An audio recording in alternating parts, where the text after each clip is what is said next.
I'm not a Front National person, voter, but I think frankly, I think it's very condescending to say that the Front National is building only on hatred right now. It's just... The party is. Well, the fact of the matter is, one voter in four in France has voted for them, and the least we can do as Democrats is respect the fact that people have.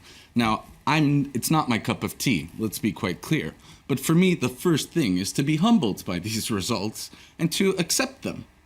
The fact is that people are going for this party. For me, the main reason that they are is because, in truth, there are two kinds of Eurosceptics in Europe, all over the continent. There's the Eurosceptics, Europhobes, who say that they are Europhobes, people from the Front National, a whole bunch of people from the UMP, a whole bunch of people from left-wing parties who hate Europe.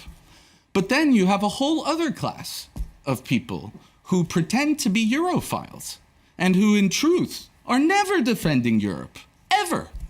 And those are basically most other politicians, because the truth of the matter is, if we want a Europe that works, we need a parliament, a European parliament that has far more power than it has today. And what does that entail?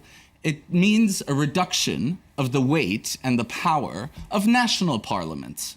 And most national politicians are not eager to see that happen. They do not want to relinquish power.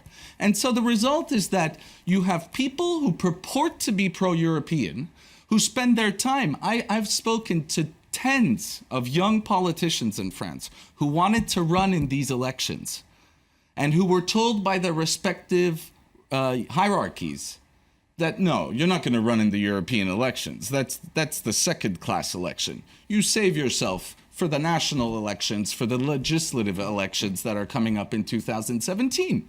When you have a whole bunch of people like that who basically condescend the whole European process and purport to be pro-European when indeed, in truth, they're acting quite Eurosceptic most of the time, the result is that voters, they can smell this.